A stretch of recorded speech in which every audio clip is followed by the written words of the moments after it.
नमस्कार, स्वागत है आप सभी का। आप देख रहे हैं एनएमएफ न्यूज, आपके साथ मैं हूं नमता चौधरी। हाल ही में एक खबर आई कि यूपी की बांदा की रहने वाली शहजादी नाम की एक लड़की को दुबई में फांसी की सजा सुनाई गई। अब से कुछ दिन पहले की यह खबर थी, जिसके बाद से ही भारत सरकार ने उसकी फांसी रोकने के लिए क्या किया, इसको लेकर तमाम तरह के सवाल खड़े हो रहे थे। अब इस पूरे मामले पर खुद शहजादी के पिता ने बयान दिया है और निराशा व्यक्त की है।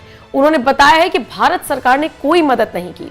शहजादी के पिता शब्बीर खान ने आरोप लगाया कि उनकी बेटी को न्याय नहीं मिला और भारतीय सरकार ने परिवार को किसी भी प्रकार की मदद नहीं की। ये मेरी लड़की के साथ ज्यादती हुई है।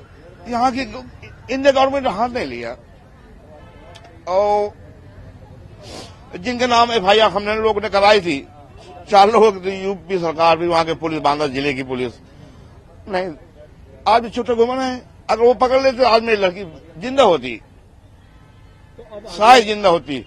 हाई कोर्ट से आगे सुप्रीम कोर्ट जाने की हमारी औकात नहीं है ना, हमारी औकात नहीं, हम पैसे वाले नहीं है, पैसे वाले नहीं है। हम लोग मदद कर रहे हैं, मां साहब ने ये मदद, हमारे पैसे नहीं, अपने मन से उनकी मदद, मेरी लड़की की मदद किया इन्होंने, आज भी कर रहे हैं।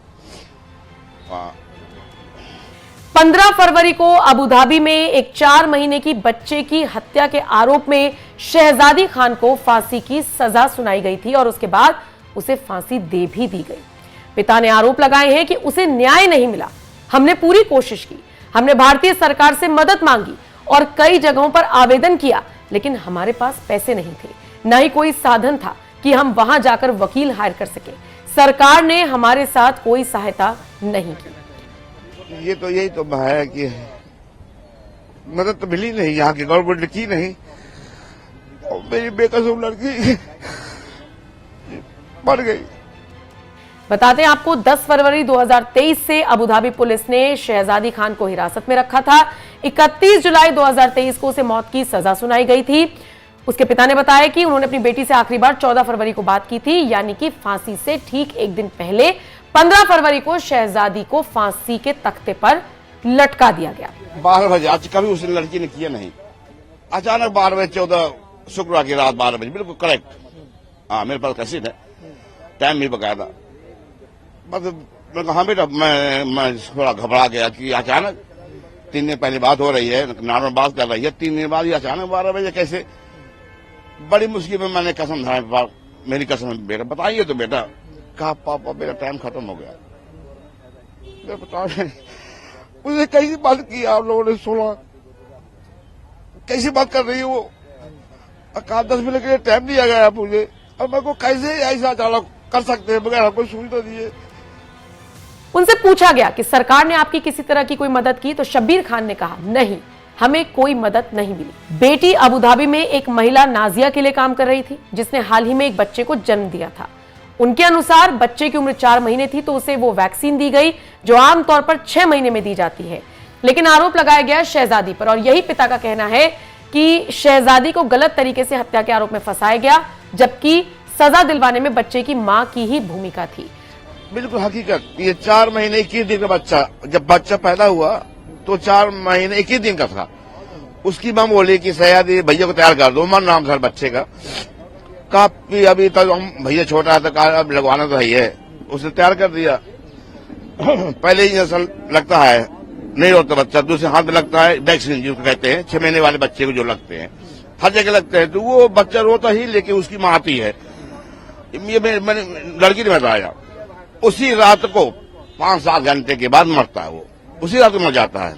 हाँ, यहाँ का वहां का 1.5 घंटे फर्क है, तो उसकी मां आती है और कहती चलो शहरी चलो खाना निकाल दो। कहा है आपकी उम्र इतनी देर भैया सोता नहीं है, तो उसने कहा प्यार से, हम झूठ नहीं बोलेंगे, कहा न खाओगे खाना, उम्र के लगा न खाने दोगी, चलो हम देखते तुम्हारे भैया को। तो उसकी हरकत नहीं थी, बदन में हल्का नीलापन आ चुका था, हल्का। वो लेके अस्पताल भगी, उसने डॉक्टर बहुत बहस की, हंगामा मचा, पुलिस भी आ गई। तो उसने कहा चलो हमारे यहाँ लगा है वैक्सीन, चलो हम वो करते हैं पोस्टमार्टम। तो डॉक्टर बयान कोर्ट में कि मैं पहली मरतबा मैंने देखा है कि एक हम बच्चे को लेके जा रहे थे पोस्टमार्टम करने के लिए, तो मैंने पहली मरतबा देखा कि एक कॉल में पोस्टमार्टम रुक गया। ये पहली मरतबा मैंने देखा इधर। पिता का बार बार कहना है कि शहजादी को गलत तरीके से फंसाया गया और भारत सरकार ने कोई मदद नहीं की, लेकिन फिलहाल खबर यही है कि 15 फरवरी को शहजादी को फांसी दे दी गई थी। अब पिता ने खुलकर अपना दुख, अपना दर्द बयां किया है। फिलहाल आप इस खबर को किस तरह से देखते हैं, अपनी राय हमें जरूर बताएं। उसमें हम लोगों ने जब फाइल किया था कि हम लोगों को पता नहीं चल पा रहा था कि आखिर फांसी की सजा कब होगी, क्योंकि अपील हमारी बहुत पहले डिसमिस हो गई थी और हम लगातार लेटर लिख रहे थे, ईमेल कर रहे थे क्लेमेंसी के लिए कि हमारी जो मदद की जाए और हमारे खून को माफ किया जाए और माफी दी जाए, आम माफी दी जाए, जो वहां माफी का एक रूल होता है। उसके लिए हमने बहुत कोशिशें की थी, हर तरह की कोशिशें की थी, लेकिन अल्टीमेटली हम नाकाम रहे और मिनिस्ट्री ऑफ एक्सटर्नल अफेयर्स ये बताने में भी नाकाम रहा कि उसको फांसी दी गई या नहीं दी गई। हाल के 14 फरवरी को हमारे पास एक कॉल आती है, मतलब उसके फादर के पास में, कि ये हमारी आखिरी कॉल है जो हम आपसे बात कर रहे हैं एज ए लास्ट विश। इसके बाद कल या परसों मुझे मतलब मेरी डेथ पेनल्टी हो जाएगी। अब फांसी दी जाएगी या गोली मार दी जाएगी इसके बारे में कुछ पता नहीं है, लेकिन एग्जीक्यूट कर दिया जाएगा हमें। उसके बाद दोबारा फिर हमने 21 तारीख को लेटर लिखा है मिनिस्ट्री ऑफ एक्सटर्नल अफेयर्स में, भाई आप मुझे बताइए इसके बारे में कि क्या है, एग्जीक्यूशन हुआ है या नहीं हुआ या फेक कॉल है, क्या है। उसके बावजूद भी हमारे पास कोई जवाब नहीं आया। हार के हमने फिर दिल्ली हाईकोर्ट को अप्रोच किया कि मेरी लीगल स्टेटस जो है उसके बारे में असरटेन किया जाए कि वेदर डॉटर इज अलाइव और नॉट, हैंग्ड और नॉट। तो उसके बाद आज मिनिस्ट्री ऑफ एक्सटर्नल अफेयर्स ने ऑफिशियली ये बात डिक्लेयर कर दी है कि उसको 15 फरवरी को फांसी दी जा चुकी है। लेकिन अब सवाल यह है कि 15 फरवरी को अगर फांसी दी गई थी, हमने आपको 21 तारीख को लेटर लिखा, तो आपको तो पहले से इन्फॉर्मेशन रहा होगा, तो आप मुझे 22 तारीख को बता दिए होते, तो हम तब कोशिश कर सकते थे पहुंचने की। आज जब हमने यहाँ हाईकोर्ट में रिट फाइल किया है, तब आप आज ये बता रहे हैं मुझे कि 5 तारीख को उसका अंतिम संस्कार होगा। अब आज 3 तारीख की शाम है, हम लेटर लिखें, वीजा अप्लाई करें, क्या करें और कैसे करें और कहां जाकर के जाए भी या नहीं जाए, ये भी तो अभी डिसाइड करने का विषय रह गया है हमारे लिए। और ये एक इकलौता मामला नहीं है।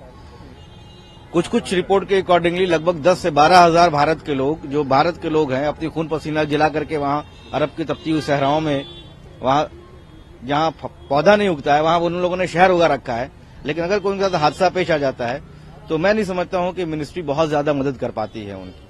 लेकिन इसके बारे में गवर्नमेंट को ध्यान देना चाहिए कि भाई वो लोग जो बाहर रह करके पैसा कमाते हैं, उनकी आबादी 1-2 नहीं है, उनकी आबादी लगभग 3.5-4 करोड़ आबादी है। जो लोग बाहर में रहते हैं उनकी आबादी 4.5 करोड़ है। वो लगभग भारत के अंदर में वो लगभग 85-86 बिलियन डॉलर का वो लेके आते हैं, रिमिटेंस लेकर के आते हैं। वो भारत की इकोनॉमी में बहुत बड़ा बूस्ट लेकर के आते हैं। 8 लाख करोड़ के लगभग में होता है वो पैसा, वो लेकर के आते हैं।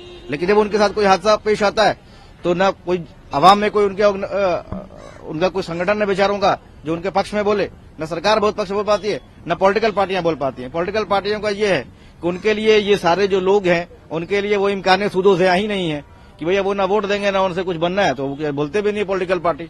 और वो लोग बेयारों मददगार वहीं मर जाते हैं, जैसे हमारे साथ हुआ है। बेयारों मददगार मर गई वहां कोई पूछने वाला नहीं था। इन्होंने जो शहजादी के वालिद साहब ने मुझे बताया है और कुछ ऑफिस मेरे पास उसकी रिकॉर्डिंग है शहजादी की, कि जो वकील हायर किया गया था, जो लॉ फर्म हायर किया गया था, वो बार बार हमें प्रेशराइज कर रही थी कि भैया आप कन्फेस कर लो, आप कन्फेस कर लो। तो ये तो स्टेट ऑफ अफेयर्स है भाई, ये तो सिचुएशन है। जब किसको दोष दें, क्या बोले, लोग अपनी किस्मत पे रह जाते हैं वहां पे। बहुत से लोग अभी भी जेलों में बंद हैं जिनका कोई पुरसाने हाल नहीं है बाहर के देशों में। सर अगर यहाँ की बात छोड़ के वहाँ की बात करें, जैसे कि वहाँ के वकील साहब कहते कन्फेस कर लीजिए, क्या कन्फेस करने के बाद कोई राहत या रियायत हो सकती थी? लालच उनको यही बार बार दिया था, लेकिन उस लड़के ने कभी कन्फेस नहीं किया। ये ऑर्डर में भी लिखा हुआ है कि डिस्पाइट बार बार उससे पूछा गया कि आप कन्फेस करते हो, उसने मना कर दिया कि नहीं हमने किया ही, हम क्यों कन्फेस कर दें। ये मैं इसके बारे में कोर्ट के बारे में बिल्कुल सवाल उठा रहा हूं। वहां का जो जुडिशियल प्रोसेस है, वो जुडिशियल प्रोसेस को एक बार री एवोल्यूशन की जरूरत है। किसास जिस बुनियाद पे उस लड़की को डेथ पेनल्टी अवार्ड किया गया है, वो किसास पूरा ही नहीं हो पाया, वो कसम पूरा ही नहीं हो पाई। भाई वो आदमी मुकल्लफ ही नहीं था हलफ उठाने का, और आपने उससे हलफ उठवा लिया और उसके बुनियाद पे आपने एक बंदी को आपने कसूरवार ठहरा दिया। जो बंदा उस दौरान में वहां पे जिसको आप जो आप कत्ल का डेट बता रहे हो, कत्ल का डेट पे वहां मौजूद नहीं है, तो वो ये कैसे हलफ उठा सकता है कि हाँ उसने देखा है? ना ये हम्बली में है, ना मालकी में है, ना शाफई में है, किसी स्कूल ऑफ थॉट जूरिस्प्रूडेंस में नहीं है कि बिना देखे हुए बंदे हलफ उठा ले। हलफ क्या उठाया उसने? क्या मेरे सामने वीडियो बनाई गई है, उस बुनियाद पर बनाएगा। तो वहां का जुडिशियल प्रोसेस मैं समझता हूं कि थोड़ा वो रिकंसिडर करेंगे इस केस के बाद में, और इसको एक बात करनी चाहिए कि भाई ये गलत हुआ है हमारे साथ।